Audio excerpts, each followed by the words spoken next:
भालचंद्र शिवराम ठाकूर उर्फ बाळ ठाकूर, मुखपृष्ठ चित्रकार.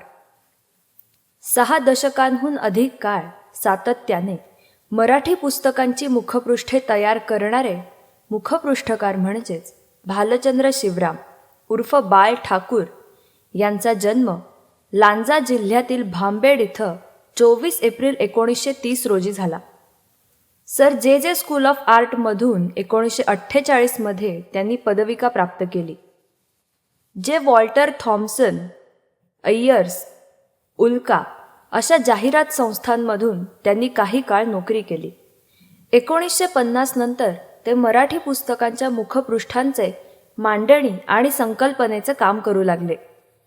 स्केचेस आणि रेखाटने हे ठाकूर यांचं वैशिष्ट्य. जलरंगांसारखे प्रवाही रंग वापरून ते कथाचित्रे आणि इलस्ट्रेशन्स करतात तेव्हा अभिजात कलेचा त्याला स्पर्श झालेला असतो.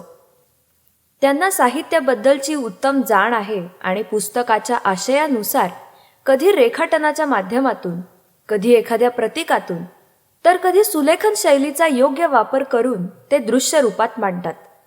पुस्तकाची मुखपृष्ठे आणि त्यातील चित्रे म्हणजे निव्वळ सजावट नव्हे, तर शब्दरूप आशयाचे ते चित्रकाराला भावलेले पूरक पण स्वतंत्र चित्ररूप भाष्य आहे याची जाणीव दलालांपासूनच व्हायला लागली होती.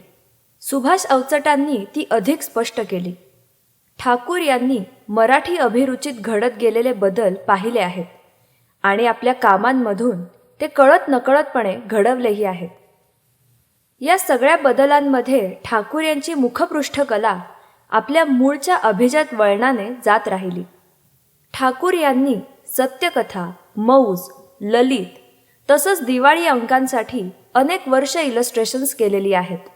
कथाचित्र, साहित्यिकांची आणि अन्य व्यक्तींची व्यक्तिचित्र, निसर्गचित्र, कधी स्केचेस तर कधी रेखाटनांच्या रूपाने रेषेच्या माध्यमातून त्यांनी विविध प्रकारे चित्र रेखाटली आहेत.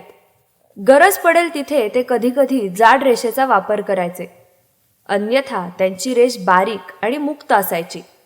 लक्ष्मीबाई टिळकांपासून ते बालकवी, मर्ढेकर, बाभ बोरकरांपर्यंत अनेक साहित्यिकांची व्यक्तिचित्र लेखांच्या निमित्ताने त्यांनी रेखाटली आहेत. या असंख्य चित्रांपैकी काही निवडक चित्रांना व्यक्तिचित्र म्हणून स्वतंत्र कलामूल्य आहे, कारण ती नुसती छायाचित्रांवरून रेषेच्या माध्यमात रूपांतरित केलेली चित्र नाहीत, तर त्या साहित्यिकाचे वाङ्मयिक व्यक्तिमत्वही त्यात उतरलं आहे. महेश एलकुंचवारांच्या आत्मकथा आणि प्रतिबिंब या नाटकाच्या पुस्तकासाठी त्यांनी 2 रेखाटने केलेली आहेत. आत्मकथाच्या सुरुवातीला लेखकाचा चेहरा आहे आणि चेहऱ्याच्या एका बाजूला वर प्रेक्षकाकडे बोट दाखवणारा हात आहे, तर प्रतिबिंबाच्या सुरुवातीला आरशाचा वाटावा असा अंडाकृती आकार आहे आणि मध्ये कोरी जागा असलेला चेहऱ्याचा आकार. भोवताली वाऱ्यावर उधळणाऱ्या काळ्या रेषांचे बाहेर पडू पाहणारे आकार आहेत.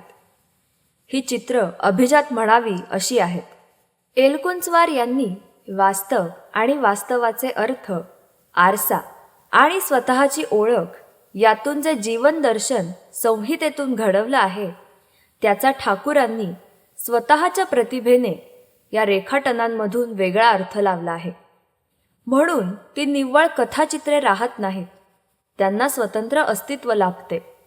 ठाकूर यांनी केलेल्या मुखपृष्ठांची वर्गवारी 3 प्रकारात करता येईल: कथाचित्र प्रधान, संकल्पनात्मक आणि अमूर्त आकारांची रचना.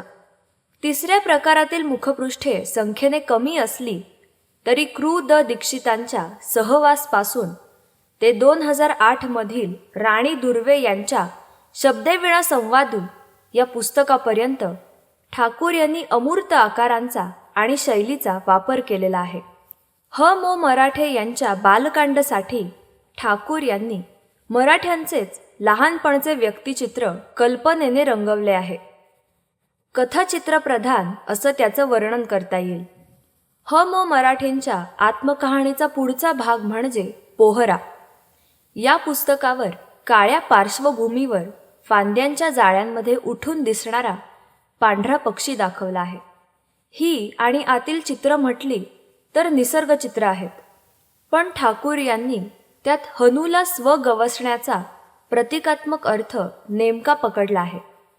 म्हणजेच हे मुखपृष्ठ संकल्पनात्मक आहे. गणूराया आणि चानी या चिंत्र खानोलकरांच्या कादंबऱ्यांची मुखपृष्ठे ठाकूर यांनी परिणामकारक केलेली आहेत. त्यातल्या विद्ध पक्षाचा प्रतिकात्मक उपयोग, रेषांचा प्रवाही अर्थपूर्ण वापर वाचकांचं लक्ष वेधून घेतो. अक्षरमुद्रण जाऊन अक्षर प्रतिरूप मुद्रण आलं, संगणकाचा वापर होऊ लागला आणि मराठी पुस्तकांची मुखपृष्ठे अधिक आकर्षक, चकचकीत आणि रंगीबेरंगी होऊ लागली. पुस्तकाच्या आशयाचा फारसा विचार न करता तयार प्रतिमा वापरून झटपट मुखपृष्ठ होऊ लागली. बाळ ठाकूर यांनी मात्र निष्ठापूर्वक आपली अभिजात शैली सातत्याने जपली आहे.